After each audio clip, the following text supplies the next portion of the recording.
25 मई 2013। ये तारीख छत्तीसगढ़ में कोई नहीं भूल सकता।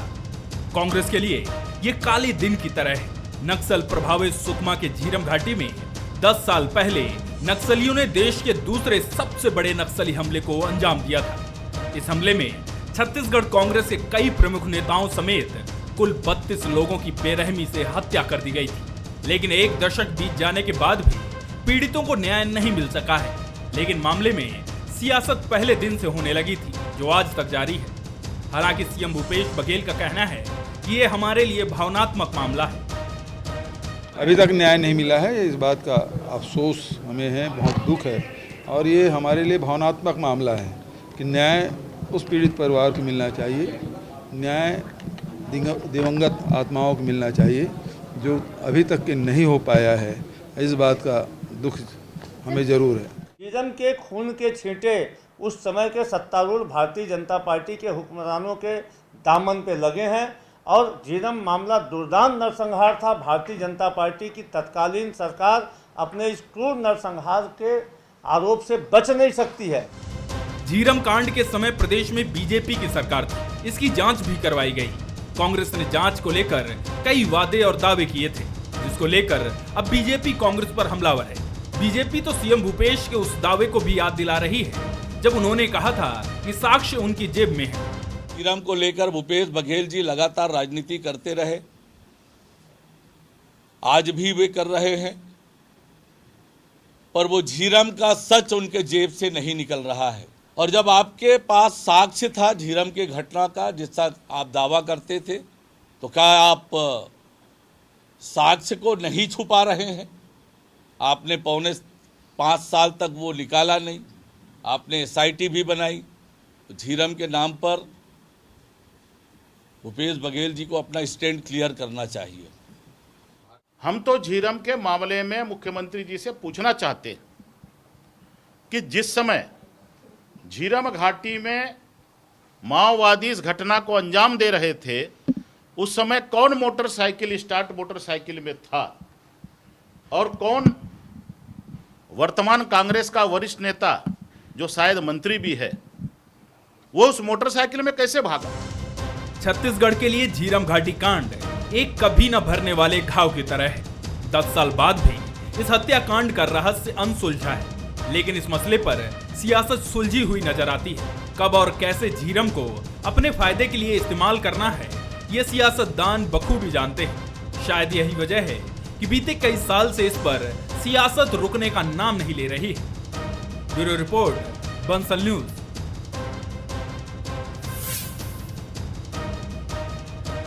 25 मई 2013 की तारीख भले ही गुजरे अब 10 साल का वक्त हो गया हो, लेकिन न तो अभी वह जख्म मिटे हैं और न ही वह घाव भरे हैं।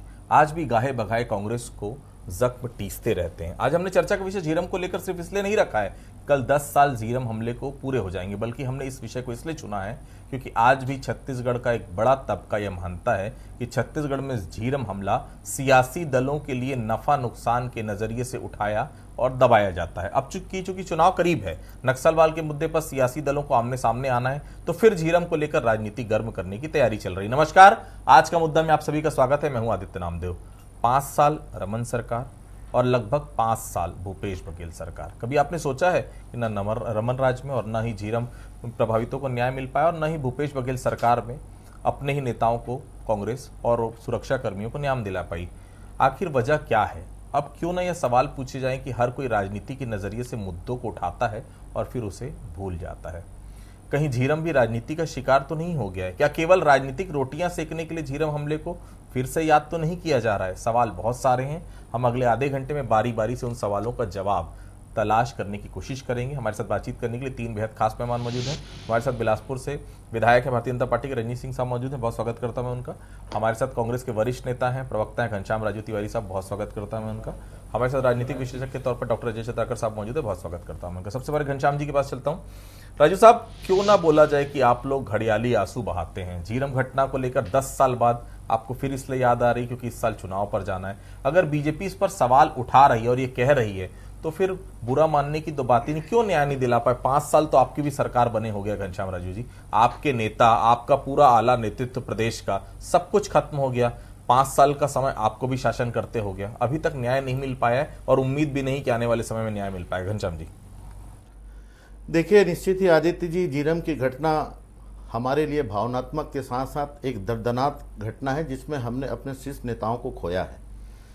और इस घटना की जब जब जिक्र आती है या बातें होती है तो निश्चित ही सिहर जाती है आत्मा, और कहीं ना कहीं मन में एक डर और भय सब पैदा हो जाता है। लेकिन दुख इस बात का है आदित्य जी कि भारत के इतिहास में इतनी बड़ी राजनीतिक षड्यंत्र के द्वारा की गई दुर्घटना और हत्या, मैं समझता हूँ ये देश में पहली घटना है।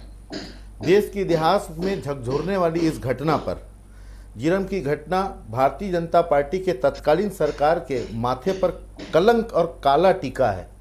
लेकिन बावजूद इसके भारतीय जनता पार्टी की निर्लजता देखिए कि जब जब इस विषय पर बात होती है तो तरह तरह के बयानबाजी करते हैं।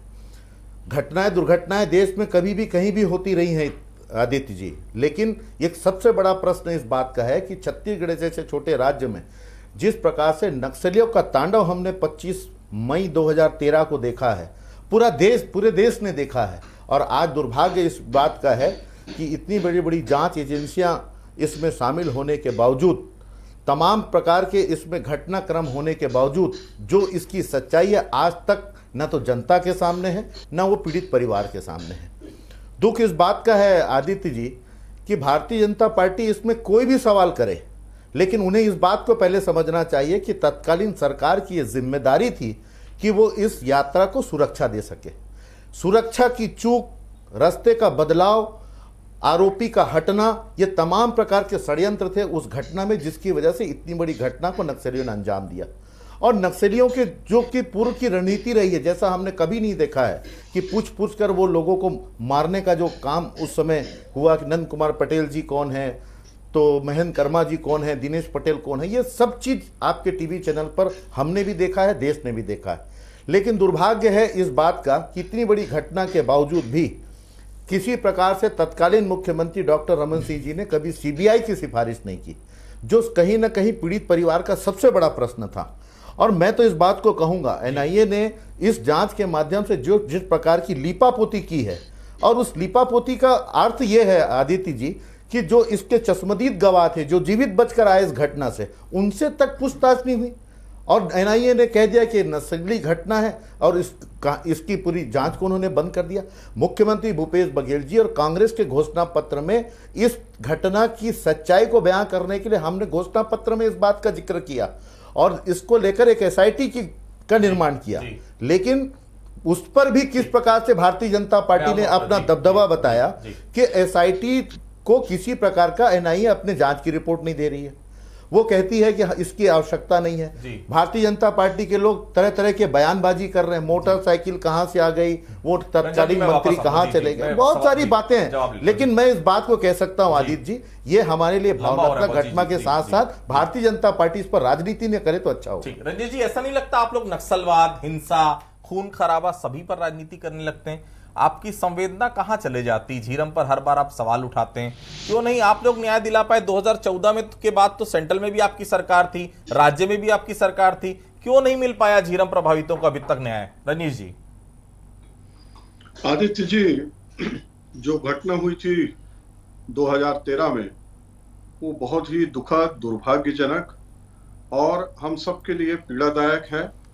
और ऐसे जो दोषी लोग हैं उनको कड़ी से कड़ी सजा मिलनी चाहिए। मैं अपनी ओर से, सब पार्टी की ओर से सभी शहीदों को नमन करता हूं, भावपूर्वक उनको याद करता हूं। और वो सिर्फ एक पार्टी के नेता नहीं थे, बल्कि वो छत्तीसगढ़ और कई मायनों में देश के नेता थे। इतने वर्षों से उनका सामाजिक क्षेत्र में, राजनीतिक क्षेत्र में उनका जीवन काल रहा है। तो ये जो क्षति हुई वो सिर्फ कांग्रेस की नहीं थी, और फिर हम उसको मान रहे हैं कि वो हम सब प्रदेशवासियों को, देशवासियों की क्षति थी। उनके परिवार के प्रति संवेदना व्यक्त करते हुए विषय यह है आदित्य जी, जिस समय घटना हुई किसकी सरकार थी? माननीय प्रधानमंत्री जी आए, माननीय यूपीए चेयरपर्सन आए, उनके साथ उस समय एक सांसद हुआ करते थे वो आए, और बैठक हुआ। माननीय मुख्यमंत्री जी ने उस समय कहा था कि आप सीबीआई से, एनआईए से, जिससे जांच करवाना चाहे करवाएं। कांग्रेस के लोगों ने मांग की प्रधानमंत्री जी के सामने, तत्कालीन प्रधानमंत्री जी के सामने, कि इसकी जांच एनआईए से करवाई जाए। एनआईए जांच कर रही है। अब इनको जांच करने के बाद जब रिपोर्ट इनको एसआईटी के देने की बात अभी कर रहे थे कि एसआईटी को एनआईए जांच दे, तो मतलब एनआईए से बड़ा एसआईटी जांच हो गया। दूसरी बात, जस्टिस की एक कमेटी बनी हाई कोर्ट के जस्टिस, उन्होंने इसको रिपोर्ट दिया, सदन में आज तक प्रस्तुत नहीं किया गया। माननीय आज के सरकार के मुखिया उस समय लगातार बोलते रहे कि हमारी जेब में है सबूत, जेब में है। 4.25 साल हो गया, कहाँ है जेब का सबूत? निकाल के उनको न्याय दिलवाइए, दोषी को सजा दिलवाइए। तीसरी बात, अभी इन्होंने कहा कि पूछ पूछ के मार रहे थे। कौन किससे पूछ रहा था, ये बात आज तक स्पष्ट हुई? और मैं इनसे जानना चाहता हूं कि नक्सली किससे पूछ रहे थे कि कौन इसमें से फलाना है, कौन इसमें से ये नेता है, और कौन उनको बता रहा था? और प्रश्न तो उठेंगे आदित्य जी, ये इनको लगता है कि हॉस्पिटल का जो दृश्य है, जो वीडियो दिखाया गया, ऑडियो दिखाया गया, सुनाया गया आदरणीय उस समय के प्रधानमंत्री जी को, आदरणीय सोनिया जी को, कि जो दृश्य था वो कैसे कैसे हुआ है, तो प्रश्न तो उठेगा। क्यों नहीं उठेगा कि वहां से एक मोटरसाइकिल मिल जाता है, स्टार्ट हालत में मिल जाता है, चाबी लगा हुआ मिल जाता है और आ जाते हैं। और जो इतनी संवेदनशील मामला है उसमें इन्होंने उस समय से राजनीतिक लाभ लेने के लिए सिर्फ षड्यंत्र हो रहा है, षड्यंत्र किया गया। तो आपके तो सब प्रधानमंत्री जी उस समय थे, 1 साल सरकार थी, तो उस समय एनआईए की मांग किए, जस्टिस का गठन हुआ। अब केंद्र में सरकार नहीं है, राज्य में सरकार है, तो एसआईटी बनाओ, और फिर यहां से सरकार नहीं आएगी तो बोलेंगे सीबीआई जांच कराओ। तो किसी बड़े से बड़े जांच एजेंसी पर भरोसा है कि नहीं? तो इसलिए कांग्रेस इसमें 5 साल आपको भी मिले रजनी सिंह साहब, 5 साल इनको भी मिल गए, लेकिन अभी तक झीरम प्रभावितों को न्याय नहीं मिल पाया। अजय चंद्राकर साहब, झीरम मेरे नजरिए से केवल एक राजनीतिक मुद्दा है और बड़ा मुद्दा है, और मेरा यह मानना है कि जब सियासत में सहानुभूति जुड़ जाती है तो सियासी दलों को बड़ा फायदा मिलता है। क्या मेरी बातों से आप सहमत हैं चंद्राकर साहब?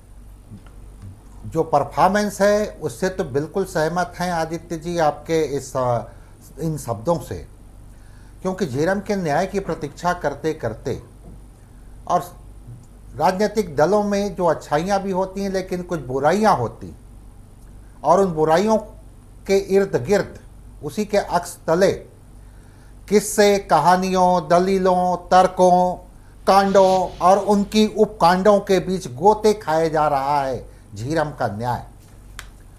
अगर हम टेक्निकल रूप से बात करें, विधि सम्मत बात करें, कॉन्स्टिट्यूशन के हिसाब से बात करें, तो इसमें जिस तरह दोनों राजनीतिक दलों के नेताओं को सुनते हैं तो कई बार राजनीति विज्ञान के विद्यार्थी शर्मा जाते हैं कि संविधान में अनुच्छेद जो है या फिर प्रावधान जो है, धाराएं, उनके अनुसार भारत के पार्लियामेंट में 2008 को 16 दिसंबर को राष्ट्रीय सुरक्षा एजेंसी का, एनआईए का बिल पारित हुआ, और जब वो पारित हुआ तो उसमें जो प्रारूप है, उद्देश्य है, और उसका 6वां नंबर जो आता है उसमें साफ लिखा गया है, कोई भी घटना की रिपोर्ट जो होगी संबंधित पुलिस स्टेशन का अधिकारी राज्य सरकार को देगा और राज्य सरकार रिपोर्ट केंद्र सरकार को भेजेगी।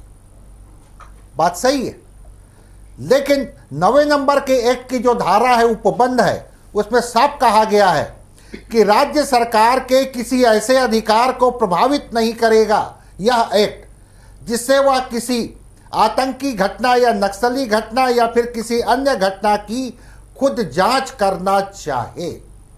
अब यहां पर बात आती है, भारतीय लोकतंत्र के सरकार के 3 अंग हैं, चाहे वो व्यवस्थापिका हो, कार्यपालिका हो या फिर न्यायपालिका हो, और तीनों में टेक्निकल कहीं ना कहीं प्रश्नवाचक चिन्ह उत्पन्न हो रहा है। देखिए आदित्य जी, इसमें कोई शक नहीं कि एनआईए का गठन हुआ घटना के 3 दिन के अंदर, और उस समय शीर्ष नक्सली नेता रमन्ना या फिर गणपति को भगोड़ा घोषित किया गया, उनके संपत्ति को जब्त करने की कार्रवाई की बात एनआईए की है। लेकिन बाद में राजनीतिक पर्यावरण बदला और उसके बाद कांग्रेस अपोजिशन पार्टी में थी छत्तीसगढ़ में, और विधानसभा में डॉक्टर रमन सिंह जी घोषणा किए और 29 मई को अधिसूचना भी जारी कर दिए सीबीआई जांच का, इसमें कोई शक नहीं। लेकिन उसके बाद की जो राजनीति हुई है और जस्टिस प्रशांत मिश्रा जी का ट्रांसफर, इस घटना में न्याय नहीं मिलने का एक प्रमुख बिंदु है आदित्य जी। जस्टिस प्रशांत मिश्रा जी सितंबर में चिट्ठी लिखे थे कि सिर्फ 2 माह का कार्यकाल बाकी है, इसे बढ़ाया जाए, और कांग्रेस अपने घोषणा पत्र के अनुसार 8 और बिंदुओं को जोड़ी। उनके नज़र में ये बिंदु भी आना चाहिए जांच में। और उस समय इंटरनेशनल मीडिया और भारत के राष्ट्रीय मीडिया वो भी आशंका जाहिर किए थे कि कहीं में भी नक्सली घटना नहीं है, कहीं षड्यंत्र तो नहीं है, जांच होनी चाहिए। तो ये प्रमुख कारण था। और बाकी फिर बातें जो हैं नेक्स्ट अवसर देंगे तो संवाद करते हैं आदित्य जी। घनश्याम जी, आप लोग बार बार सेंट्रल एजेंसी पर सवाल उठाते हैं, एनआईए ने राज्य सरकार को जांच करने नहीं दिया। ऐसा नहीं लगता कि आप लोग अगर इस घटना के पीड़ितों को न्याय दिलाने के लिए अड़ जाते, घनश्याम जी अड़ जाते, जैसा कि आरक्षण के मुद्दे पर हाईकोर्ट ने खारिज किया तो आप लोग सुप्रीम कोर्ट पहुंच गए, इस मामले पर क्यों नहीं अड़े घनश्याम जी? कहां रुकावट आ रही थी, क्यों नहीं चल पाए साथ? अड़ तो जाते कि हमको चाहिए जांच, हम करवाएंगे जांच। आप बताइए कि अब तक जांच में क्यों नहीं और क्यों अभी तक प्रभावितों को न्याय नहीं मिल पाया? घनश्याम जी, ऐसा नहीं लगता कि इस मामले पर थोड़े से चूक गए हैं? नहीं, देखिए आदित्य जी, निश्चित तौर पर एक बात बहुत स्पष्ट और समझना पड़ेगा। 25 मई 2013 की यह घटना, 6 महीने बाद लोकसभा के चुनाव होते हैं, देश में भारतीय जनता पार्टी की सरकार बनती है, एनआईए इस पर जांच कर रही है। जांच इनके पूरी तरह से उस समय भी चालू थे और उसके परिणाम आने बाकी थे। हम इस बात का लगातार इंतजार कर रहे थे कि जो चश्मदीद हैं, जो कांग्रेस के वो कार्यकर्ता जो वहां पर ईश्वर की कृपा से अपनी जान बचाकर आ पाए थे, जिनको भी कहीं ना कहीं नक्सलियों ने ट्रेस किया था, लगातार इस बात का प्रयास करते रहे कि साक्ष्य के तौर पर उनके बयान लिए जाएंगे। लेकिन एनआईए किसी प्रकार का उस पर बयान नहीं लेती है। और जिस प्रकार से एनआईए कोर्ट ने तेलंगाना में सरेंडर नक्सलियों के बयान लेने के निर्देश दिए, जिनका बयान भी लिया नहीं गया। वर्तमान की स्थिति में हम देखें तो पूरे घटनाक्रम में एनआईए की जांच पर ही कहीं ना कहीं बहुत बड़ा प्रश्न है, क्योंकि जो षड्यंत्र इस घटना में थे, जो कारण थे इस घटना के, चाहे वो रास्ता बदलने को लेकर हो या फिर सुरक्षा के पर्याप्त वहां पर संसाधन न कराने के पीछे जो साजिश हो, इन बिंदुओं को छोड़कर कहीं ना कहीं एनआईए इस पर जांच कर रही थी, जिसको लेकर कहीं ना कहीं हम विपक्ष में थे और लगातार इसकी मांग कर रहे थे। सरकार बदली छत्तीसगढ़ में, मुख्यमंत्री भूपेश बघेल जी ने प्रधानमंत्री जी को पत्र लिखा, देश के गृह मंत्री जी को पत्र लिखा, पीड़ित परिवार के उन सभी सदस्यों ने दिल्ली में जाकर देश के गृह मंत्री और देश के उन तमाम आकाओं से जो राजनीतिक रूप से इस षड्यंत्र के पीछे जांच में मदद कर सकते थे, उनके पीड़ित परिवार के जनों ने उनसे गुहार लगाई। तमाम प्रकार के हमारी जो कोशिशें हैं, उस कोशिशों को करने के बावजूद भी अगर एनआईए ने इस पर जांच के लिए किसी भी प्रकार की राज्य की एसआईटी को वो फाइल नहीं देती जिसकी जांच करने के माध्यम से पीड़ितों को न्याय मिले, तो आखिर इस पर सवाल तो उठता है आदित्य जी कि भारतीय जनता पार्टी इस पर क्यों सहयोग नहीं करती? टीका टिप्पणी करने से क्या होना है? आज केंद्र में उनकी सरकार है, एनआईए कहीं ना कहीं केंद्रीय एजेंसी के इशारों पर काम करती है और ये तो हम देख ही रहे हैं। और मैं तो इस बात को कह सकता हूं, अगर इस जांच में पारदर्शिता लानी है तो मैं कह सकता हूं दावे से आपके जिम्मेदार चैनल पे, पूर्व मुख्यमंत्री डॉक्टर रमन सिंह जी और पूर्व डीजीपी मुकेश गुप्ता का नार्को टेस्ट होना चाहिए, जिससे सच सामने जाएगा इस षड्यंत्र के पीछे कौन लोग। ठीक है रंजन जी, हम सभी को याद है जब 2023 में, माफ कीजिएगा 2013 में जब झीरम की घटना हुई थी तो आप लोगों ने कांग्रेस के ऊपर शक और सवाल उठाने का कोई मौका नहीं छोड़ा था। अब आप लोग जब पक्ष में उस समय थे, अब विपक्ष में जो थे, अब वो सत्ता पक्ष में है, अब भी सवाल वही उठा रहे हैं। मोटरसाइकिल पर कौन भागा, कौन पहले निकल गया, कौन रैली से पहले वापस आ गया, रैली का रूट क्या बदल गया? ऐसा नहीं लगता कि पर्याप्त समय था 2013 से 2018 का? इस विषय की तो आप खुद ही जांच कर सकते थे, आपकी एजेंसियां जांच कर सकती थी। आज भी सवाल, कल विपक्ष सत्ता पक्ष में थे तो सवाल, आज विपक्ष में है तो सवाल, केवल सवाल ही उठाते रहिए भारतीय जनता पार्टी। रजनीश जी। आदित्य जी, पहले तो मैं इनको थोड़ा करेक्ट कर दूं। इन्होंने कहा 25 मई को घटना हुई थी 2013 को और 6 महीने के बाद सरकार बदल गई थी। 6 महीने बाद नहीं बदली थी महोदय, मान्यवर थोड़ा याद करिए, 1 साल बाद मई में चुनाव हुआ था और मई में सरकार आपको पता होना चाहिए रजनीश जी। केंद्र में लोकसभा की सरकार की मैं बात कर रहा हूँ, लोकसभा की ही बात कर रहा आप हूँ। बोलिए। 2014 मई में बनी है, 13 जी, में जी। नहीं बनी है, मई में 2014 में बनी है। अरे मई मैं 2013 की बात ही नहीं कर रहा हूँ, एक मैंने साल कहा हो- 6 एक महीने साल- बाद। एक साल था, पहले बिल्कुल, सुन लो, जी। मेरी बात सुन लो मान्यवर। 2013 की घटना है, 2014 में माननीय मोदी जी मई में शपथ लिए थे, 17 मई को, तो 1 साल था। जो जांच के बिंदु थे, जिसमें माननीय मैंने जो बात का जिक्र किया, माननीय प्रधानमंत्री स्वयं होकर आए थे मुख्यमंत्री के साथ और बड़े हाई लेवल मीटिंग हुई थी। इनके यूपीए चेयरपर्सन थी, जांच के बिंदु इन्होंने तय किया था। 1 साल तक इनकी सरकार रही। एनआई तो इनको जो कहते एनआईए करती, तो क्या इनके ऊपर प्रश्न नहीं उठता कि 1 साल तक ये क्या करते रहे? 13 से लेकर 14 तक इतने गंभीर, इतने संवेदनशील मुद्दे पर एनआईए आदित्य जी जो कहते करते मतलब क्या होता है? अभी आपका कोई तर्क नहीं चलेगा। नहीं, मैं आप बात जो बोल कहते रहा हूं, करते उसको का सुनिए, क्या आपके मतलब है? नंबर। आप आज जो नंबर आज आएगा तो 9 साल बोलिएगा। बाद मैं आपको या अरे 10 9 साल बाद भी छोड़िए। अगर नौ- इस पर अभी कहीं 9 ना साल कहीं तो लोगों को इसकी आदित्य सच्चाई जी, नहीं पता देखिए, चल रही, तो क्या मैं- भारतीय जनता पार्टी यदि- केंद्र सरकार का ये कोई दोस्त दिक्कत नहीं है इनके है? साथ। रजनीश जी, ये सत्य को स्वीकार नहीं कर सकते। मैं आऊंगा इनके आपके पास, बारे में जी। बोलेंगे बोलिए तो जी, नहीं कर रजनीश सकते। जी, मैंने मैं आऊंगा इनका पंचायत लंबा की चौड़ा बात, जी। तहरीर हुआ। मैं ये बोल रहा हूं कि इनको जिन जिन बिंदुओं को उसमें शामिल करवाना था, 1 साल एनआईए इनके पास थी, तो एनआईए के पास इनका अधिकार था, इतना संवेदनशील मुद्दा था, उनको जोड़वा के करवाना था। और अभी नार्को टैक्स की बात करते हैं, जो आदमी वहां पर से जो स्थिति परिस्थिति है, जिन वीडियो को मैं जिक्र कर रहा हूं, जो हॉस्पिटल का सबके पास वीडियो है कि क्या क्या वीडियो दिख था, वो सब अभी है छत्तीसगढ़ में। और इनकी जो गुटबाजी थी उस समय की, हम उन विषय को नहीं जाते, बहुत संवेदनशील है, लेकिन ये बात को जानबूझ के मुंह में उंगली डाल रहे हैं कि भाजपा इसमें करे। यदि इनको यदि झीरम घटना याद है, तो हमारे भीमा मंडावी जी का भी तो हुआ है, उसके लिए क्या सरकार जवाबदार नहीं है?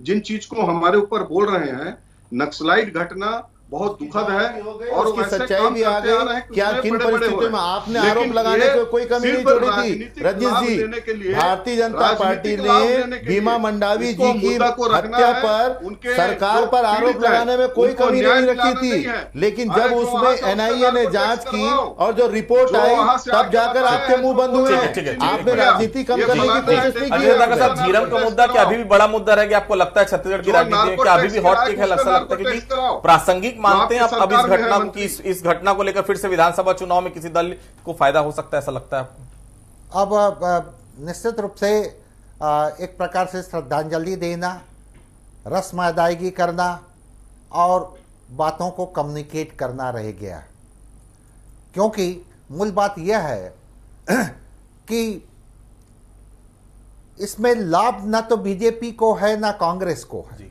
जल्दी खत्म हो जी। और न ही विकास जो होना चाहिए, विकास में भी ये बाधक है। अंत में यही कह सकते हैं कि राजनीतिक दलों को दलगत राजनीति से ऊपर उठ करके यहाँ पर सहयोगात्मक काम करना चाहिए। नहीं तो साहिर लुधियानवी का एक शेर कहना चाहूँगा, तारीख में हमने ऐसे मुकाम बहुत देखे हैं, लम्हों ने खता की है और सदियों ने सजा पाई है। आदित्य जी, घनश्याम जी, आप लोग भले ही लाख दुहाई दीजिए, लाश पर राजनीति करने से कोई भी राजनीतिक दल बाज नहीं आता, कांग्रेस हो चाहे बीजेपी। हमें जानना चाहते हैं कि झीरम के प्रभावितों को न्याय क्या कभी मिल पाएगा? भूपेश बघेल जैसे मजबूत नेता जिनके पास 71 विधायक हैं, उनके पास ऐसे ताकतवर मुख्यमंत्री अगर न्याय नहीं दिला पाएंगे तो उम्मीद आखिर किससे की जाए? घनश्याम जी, जांच अगर राज्य सरकार के अधीन होती आदेश जी, तो निश्चित ही 3 महीने से भी ऊपर नहीं होता। लेकिन मैं इस बात को दावे से कह सकता हूं कि आने वाले समय में जब केंद्र में भारतीय जनता पार्टी की सरकार की छुट्टी होगी और फिर से यूपीए की सरकार आएगी, आपको कह सकता हूं कि इस प्रदेश में जो दर्दनाक घटना हुई है उनके परिजनों को न्याय मिलेगा और जो इस घटना में शामिल लोग हैं उनका पटाक्षेप भी होगा। रजनीश जी, आप लोगों पर शुरू से ही सवाल खड़े हुए और शक है कि आप लोग सच्चाई छुपा रहे हैं। आखिर सच्चाई आप लोग कब उजागर करेंगे? आप लोग जो मीडिया में इशारों में बोलते हैं उसे खुले तौर पर भी बोल दीजिए। क्यों नहीं बोलते आप? क्यों आप नहीं चाहते कि उन लोगों को न्याय मिले? अगर कांग्रेस के लोग दोषी हैं, जो कि स्टेटमेंट आप लोग के आते हैं, तो सामने लाना चाहिए, सभी चीज सही बताना चाहिए, सजा दिलाना चाहिए अगर कोई वाकई में किसी कांग्रेस की उसमें संलिप्तता है, किसी नेता की संलिप्तता है तो। रजनीश जी, आदित्य जी, भारतीय जनता पार्टी ने कभी किसी चीज को छुपाया नहीं है, बिल्कुल साफ तौर पे रहा है। लेकिन जिन चीजों का घटना से पहले और घटना के बाद तमाम मीडिया उस समय के देख लीजिए, जो जो प्रश्न उठाए हैं, जो दृश्य दिखाए हैं इस दुखद और दुर्भाग्यपूर्ण घटना का, वो अपने आप में सब बयां करता है। उसको हम लोग को बोलने की जरूरत है कि कौन वहां से मोटरसाइकिल स्टार्ट कर लिया, चाबी मिल गया, हॉस्पिटल में क्या हुआ, किसके ऊपर शक की सुई घूमी, कई नेता क्या क्या बयान दिए, किनके किनके खिलाफ बयान दिए, या क्या हम लोग मुंह से बोलेंगे तभी समय आए? सब चीज ऑन रिकॉर्ड मौजूद है। लेकिन कांग्रेस पार्टी इस दुर्भाग्यपूर्ण घटना में कोई जो दोषी हैं, जो इसके लिए जिनको सजा मिलना चाहिए, उनके खिलाफ नहीं है। ये सिर्फ राजनीतिक लाभ पाना चाहते हैं। जो पीड़ित परिवार है उनको न्याय दिलाना, उनके लिए सहानुभूति व्यक्त करना इनका उद्देश्य बिल्कुल नहीं है, इसीलिए इस तरह की बात करते हैं। और बयानबाजी कर सकती है आदित्य जी, दूसरा इनके पास कुछ नहीं। मैं कहता हूं अगर थोड़ा सा साहस है रजनीश जी में, भारतीय जनता पार्टी से आते हैं, केंद्र की मोदी सरकार से कहिए कि इस दर्दनाक घटना, इस विभत्स घटना की सच्चाई क्यों एनआईए फिर से जांच नहीं कर सकती है? क्या देश में अगर कोई अपराध होते हैं तो क्या उसका कोई अपराधी नहीं है? देखिए 25 मई 2013 को झीरम में घटना हुई थी। 5 साल उस समय रमन सिंह मुख्यमंत्री रहे और लगभग 5 साल कांग्रेस सरकार की तरफ से भूपेश बघेल जी भी मुख्यमंत्री रहे, लेकिन आज तक न्याय नहीं मिल पाया। और फिर से विधानसभा चुनाव आ रहा है, निश्चित तौर पर झीरम का मुद्दा इस विधानसभा चुनाव तक इसी तरह हावी रहेगा। लेकिन क्या उन पीड़ितों के परिवारों को जिन्होंने शहादत दी है, उन परिवारों को कभी न्याय मिल पाएगा, या इसी तरह साल दर साल केवल हम उन पीड़ितों के जो परिवार हैं, जो कहीं ना कहीं अपनी शहादत दी, केवल उनको